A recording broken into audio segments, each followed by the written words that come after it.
regardez, ça fait 15 minutes que je suis arrivé chez Thomas. Il m'a dit on va chasser, donc on est parti chasser à vélo du bord. J'espère que vous allez passer une belle vidéo. Allez, ciao!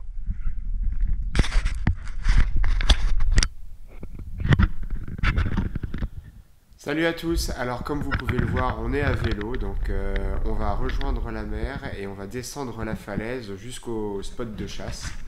Et on va se retrouver tout de suite dans l'eau avec une action qui démarre dès la deuxième apnée. Et voilà, et en fait j'étais dans une petite crique et j'ai regardé les vieilles et là il y a un sard qui m'est tombé dessus et j'ai fait un petit tir réflexe et vous voyez je m'en tire directement avec un joli sard alors qu'on était à peine dans l'eau. Donc la sortie commence super bien sur ce bord de falaise. Et donc là on était en fin de montante et là vous voyez je me ventile et je vais vous faire un exemple. Donc là vous voyez je vais descendre sur 6 ou 7 mètres.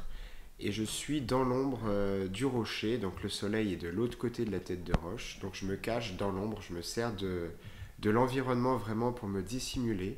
La recherche du sard, c'est vraiment de la chasse, donc on doit vraiment se coller à la roche et pas faire de bruit pour essayer de trouver les poissons. Et vous voyez, je me mets vraiment dans la faille, à la recherche du poisson.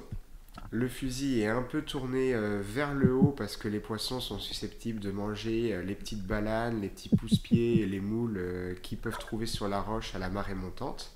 Les failles, comme vous voyez devant moi, là, sont idéales pour trouver les poissons. Et petit à petit, je remonte vers la surface. Et vous voyez, et donc dès que j'ai avancé suffisamment et que je décide de revenir, je remonte pas à la verticale, je fais un peu de chemin en arrière pour pas dévoiler ma zone. Dès que vous dévoilez la zone, les sards peuvent apparaître et s'en aller. Et s'ils s'en vont, c'est perdu. Donc là c'était un exemple, maintenant en pratique, donc une nouvelle descente. Donc vous voyez, pareil, je suis encore dans l'ombre, dissimulé. Et donc là c'est un peu plus profond, j'étais sur 13 mètres à peu près et vous voyez la roche est sur ma gauche ce coup là et on voit les sards descendre. Donc aussi profond je ne m'attendais pas à les trouver tout de suite, je voulais remonter mais là je les trouve tout de suite et donc je les appelle et ils répondent à l'appel, au moins un petit groupe et je les laisse venir à moi le temps de prendre ma décision sur un poisson. Vous voyez là il y en a un joli qui s'approche de moi, qui est assez curieux, en début de saison ils sont assez curieux, et je fais un joli tir, et puis après je vais remonter mon poisson, et moi aussi, puisque sur 13 mètres il y a un petit peu de remontée, vous voyez, on a besoin de palmer pour revenir à la surface, avec le poisson qui est pris au bout du fil. Et après je vais vous le montrer, voilà un joli sard. Et donc ça fait 2 sards à la ceinture, là j'étais déjà super content, on avait des invités le soir et on avait déjà le repas d'assuré. Et donc vous voyez, encore un exemple, donc je suis collé à la roche, je descends en amont pour pas dévoiler la pointe, parce qu'ils sont susceptibles d'être derrière cette pointe. Vous voyez que je suis encore dans l'ombre, collé à la roche. Et petit à petit, en fait, il faut réussir à se faufiler le long des rochers sans faire trop de bruit. Donc là, vous voyez, il y a de la lumière. Donc qu'est-ce que je vais faire? Je vais rester collé à la roche. Je repasse dans l'ombre. Et je vais essayer de m'avancer. En fait, le sard, il faut réussir à s'avancer suffisamment sous l'eau sans faire de bruit pour tomber sur eux. En fait, on mise sur la présence du poisson. Donc c'est pour ça que la fin de montante est bien, parce qu'on sait qu'ils viennent se nourrir. Et là, je remonte tranquillement vers la zone où ils peuvent se nourrir. Et qu'est-ce que je vois? Je vois un petit groupe de 3 poissons qui sont là. Ils m'ont vu, donc ils s'en vont tout doucement, mais comme j'ai pas fait de bruit, ils n'ont pas beaucoup peur. Et là aussi, je prends le temps d'aligner un joli poisson et je m'en tire avec un 3e sard.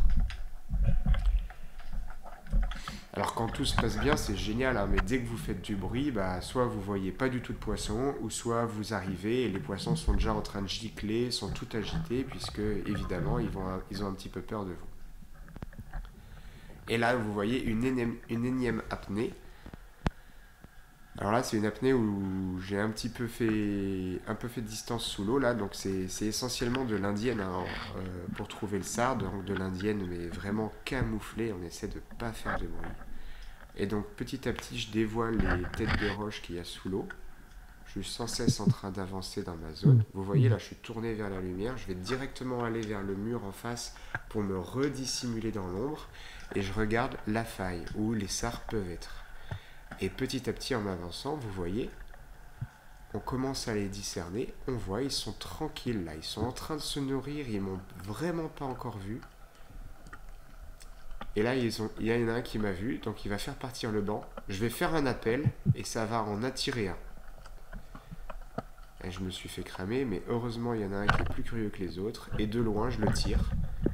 Et là, merveilleux, un joli sard. Donc vous voyez, je recule encore, même en ayant tiré un poisson, je recule pour pas dévoiler ma zone, parce que je suis susceptible de trouver un nouveau poisson. Et là, vous voyez, c'est pas un nouveau poisson, un nouveau sard que je trouve, mais c'est plutôt une famille de vieilles. Donc il y a souvent des vieilles à coller à la roche. Alors les vieilles, elles ont leur utilité et leurs défauts. C'est-à-dire que quand vous arrivez à être à côté des vieilles sans qu'elles claquent de la queue, c'est un atout, parce qu'elles montrent aucun signal de détresse ou d'alerte. Et dès qu'elle commence à claquer la queue, c'est signe que vous faites trop de bruit, que vous êtes trop agressif dans vos mouvements et dans votre manière d'être. Et là, les sards, ils sont alertés et vous avez moins de chances de les trouver. Donc les vieilles, ouais, faut essayer de ne pas les faire gicler, d'être vraiment neutre à côté d'elles, de ne pas trop bouger. Et c'est vraiment un atout pour trouver les sards. Et donc là, on arrive en fin de session. Donc c'est une session qui a duré 2 petites heures, on va dire. Et je me décide à tirer une vieille aussi pour mes enfants. Vous le savez, mes enfants, ils adorent le poisson pané. Donc je vois une jolie vieille là sur un tombant. Et je me décide à tirer une jolie vieille. J'avais déjà 4 sards à la ceinture, à la bouée. Donc j'étais déjà très satisfait de ma sortie. J'étais super content. Et je remonte à la surface avec un joli poisson. Et puis j'aime bien faire des pêches variées. Donc j'avais plus envie de tirer de sard. Donc voilà la vieille. Et en attendant Thomas, donc qui finissait sa chasse, j'ai essayé d'aller faire un petit peu de sable pour trouver un poisson plat ou éventuellement un homard dans les roches à côté. Donc je vous montre la descente. C'était un petit peu profond, donc le sable était sur 13-14 mètres à cet endroit-là. Donc très vite, si c'est pas efficace, si on trouve rien, on abandonne. Mais j'ai cherché un petit peu, là, j'ai fait une dizaine d'apnées dessus. Et vous voyez, on reste au-dessus du sable en fait, on reste 2 mètres au-dessus et puis on cherche les poissons plats. Alors là, j'ai vu des tacos dans un trou, donc je me suis dit, s'il y a des tacos, il y a peut-être un homard. Mais au final, il n'y avait pas de homard, donc je me retourne et je finis de faire le banc de sable, on va dire, pour voir s'il n'y avait pas une sèche ou un poisson plat.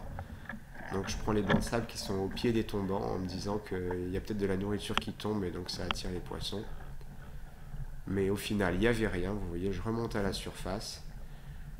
Et on va se retrouver du coup pour la sortie de l'eau. Vous allez voir la petite pêche que j'ai faite.